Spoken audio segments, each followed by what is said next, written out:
So student, now let's see our practice set 5.1 आणि त्यातला हा फर्स्ट क्वेश्चन आपल्याला दिलेला आहे. Find the distance between the following pair of points. म्हणजे बघा, आता इथे आपल्याला दोन पॉइंट्स दिलेले आहेत आणि त्यांचे कोऑर्डिनेट्स दिलेले आहे. आपल्याला काढायचं आहे डिस्टन्स. तर आता आपण डिस्टन्स फॉर्म्युला बघितला होता. So by using this distance formula we have to find the distance between the two points. So let's start with the first example. तर आता इथे आपल्याला बघा, जे ए चे कोऑर्डिनेट दिलेले आहेत, पहिले आपण काय करू, याला कन्सिडर करून घेऊ. x1 y1 x2 y2. तर बघा, आता इथे x1 कोण आहे आपला 2, त्यानंतर y1 कोण आहे आपला 3. या पहिले जे कोऑर्डिनेट होते ए चे, इथे x1 y1 आणि बी चे जे कोऑर्डिनेट आहे x2 म्हणजे आहे 4 आणि y2 म्हणजे आहे 1. अशा प्रकारे हे आपण कोऑर्डिनेट हे कोऑर्डिनेट्स इथे सजेस्ट केलेले आहेत. आता त्यानंतर आपण डायरेक्ट काय करू, डिस्टन्स फॉर्म्युला यूज करू, जे की आपल्याला ए बी मधलं डिस्टन्स काढायचं आहे. So A B equals to square root of, इथे काय करतो आपण, x1 minus x2 bracket square plus y1 minus y2 bracket square. असा फॉर्म्युला आपण इथे लावत असतो. हा आहे आपला डिस्टन्स फॉर्म्युला. आता या डिस्टन्स फॉर्म्युल्यामध्ये आपण या व्हॅल्यूज पुटअप करणार आणि ए बी ची व्हॅल्यू फाइंड आउट करणार. So A B means it is the distance between A B point. So under root जशाला तसं लिहिणार आपण. x1 ची व्हॅल्यू आहे आपली 2 मायनस x2 ची व्हॅल्यू आहे 4 ब्रॅकेट स्क्वेअर प्लस y1 ची व्हॅल्यू आहे 3 मायनस 1 ब्रॅकेट स्क्वेअर. सो आता इथे आपण लिहिणार स्क्वेअर रूट मध्ये, बघा डायरेक्ट लिहू आपण ते. 2 मायनस 4 किती होतात, -2.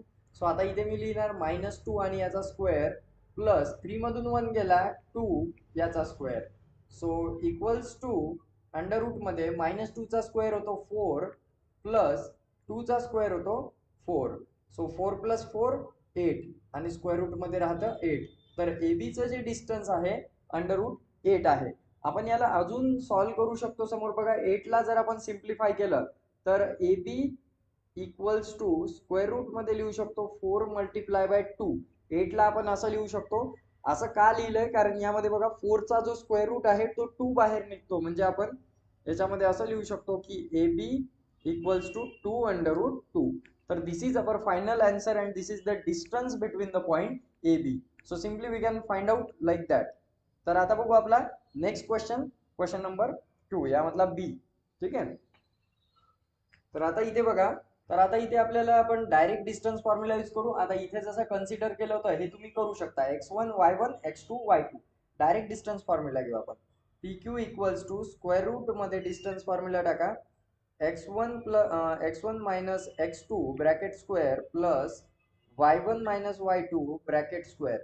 सो सिम्पली आता याच्यामध्ये आपण व्हॅल्यूज पुट करू. बघा, x1 कोण होता आपला -5.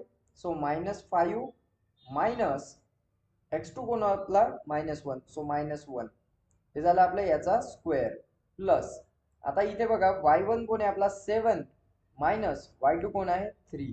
सो याचा स्क्वेअर. हे आलं लक्षात कसं केलं, -5 मायनस -1, कारण या -1 आणि -5 डायरेक्ट कोऑर्डिनेट्सच होते. साइन सहित उचलायचे आणि त्याचा स्क्वेअर घ्यायचा. सो इथे जर बघितलं आपण आता, तर बघा याला कसं सॉल्व्ह करता येते आपल्याला. स्क्वेअर रूट मध्ये -5, आता इथे मायनस मायनस प्लस होते आणि 5 मधून 1 गेले 4 राहिले. सो -4 याचा स्क्वेअर प्लस 7 मधून 3 गेले 4 राहिले 4 चा स्क्वेअर. सो सिम्पली इथे आन्सर येते आपलं अंडर रूट मध्ये 4 चा स्क्वेअर 16 प्लस 4 चा स्क्वेअर 16. मायनसचा जर आपण स्क्वेअर केला तर प्लसच होतो. 16 प्लस 16 किती आन्सर येते, 16 प्लस 16 32. आणि आपण 32 ला असं लिहू शकतो की 16 मल्टिप्लाय बाय 2. आणि म्हणजेच या 16 मधला जो आहे तर हा 4 बाहेर निघतो आणि आत राहतो फक्त 2. So 4 under root 2 is the distance between the point P Q. So simply आपण असं फाइंड आउट करू शकतो. आता हे तुमच्या लक्षात आलं कसं केलं. आता आपला थर्ड क्वेश्चन बघा काय दिलेला आहे.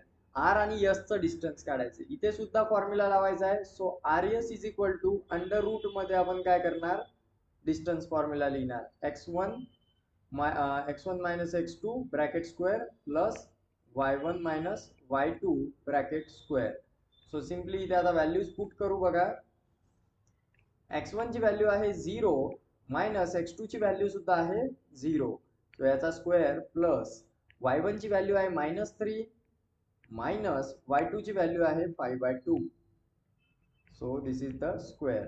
आता याच्यामध्ये जर आपण आन्सर काढलं याचं तर बघा झिरोचं आपल्याला लिहायची काही गरज नाहीये कारण याचं उत्तर झिरोच येणार आहे. डायरेक्ट याला घेऊ -3. आता इथे क्रॉस मल्टिप्लिकेशन करू. बघा इथे रफ मध्ये सॉल्व्ह करून दाखवतो. -3 मायनस 5/2 याचा आन्सर काय येईल.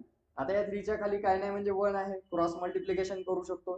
3 2 जा 6. सो -6 मायनस 5 कारण 5 1 जा 5 आणि डिवाइड मध्ये 2 1 जा 2. So minus minus will become plus. So -11 divide by 2 हे आपल्याला आन्सर मिळते. म्हणजे आता मी इथे डायरेक्ट लिहू शकतो -11 डिवायडेड बाय 2 याचा स्क्वेअर असं मला इथे काढता येते. सो सिम्पली इथे बघा 11 चा स्क्वेअर 121 डिवायडेड बाय 2 चा स्क्वेअर 4 आणि याचा जर आपण स्क्वेअर रूट घेतला तर 121 चा square root 11/2. So this is our distance between R S. तर अशा प्रकारे आपण हे फाइंड आउट करू शकतो. त्यानंतर सिमिलरली हा क्वेश्चन सॉल्व्ह करायचा आहे आपल्याला बाय युझिंग डिस्टन्स फॉर्म्युला. आता इथे सुद्धा तोच फॉर्म्युला लावायचा आपल्याला. सो आपण इथे लिहून घेऊ. सो आता इथे आपण काय करू LM equals to under root मध्ये इथे मी काय घेणार फॉर्म्युला घेणार distance formula x1 minus x2 plus y1 minus y2. So simply आता इथे व्हॅल्यूज जर आपण पुट केल्या तर बघा इथे x1 ची व्हॅल्यू आहे 5 मायनस -7 प्लस याचा स्क्वेअर घ्यावा लागेल ब्रॅकेटचा पूर्ण आणि इथे काय करतो आता मी y1 ची व्हॅल्यू आहे -8 मायनस -3. सो इथे याचा सुद्धा ब्रॅकेटचा स्क्वेअर. तर अशा प्रकारे जर याला आपण सॉल्व्ह केलं तर स्क्वेअर रूट मध्ये आन्सर काय येते बघा minus minus will become plus आणि 5 plus 7 it will become 12. So -12 square plus इथे सुद्धा minus minus will become plus आणि 8 मधून 3 गेले इथे राहिले 5. सो -5 याचा स्क्वेअर. सो सिम्पली जर याच्यामध्ये बघितलं आपण तर 12 चा स्क्वेअर येतो 144 प्लस 5 चा स्क्वेअर 25. So 144 plus 25. आता इथे बघा 5 प्लस 4 9 6 आणि 1 169. हा कोणाचा स्क्वेअर आहे 169. तर आपण जर हे बघितलं तर हा 13 चा स्क्वेअर आहे. म्हणून LM ची जी व्हॅल्यू आहे 13 आहे आणि आपलं जे डिस्टन्स आहे LM मधलं ते 13 येते. तर अशा प्रकारे आपण याला सॉल्व्ह करू शकतो. आता बघू आपला नेक्स्ट क्वेश्चन.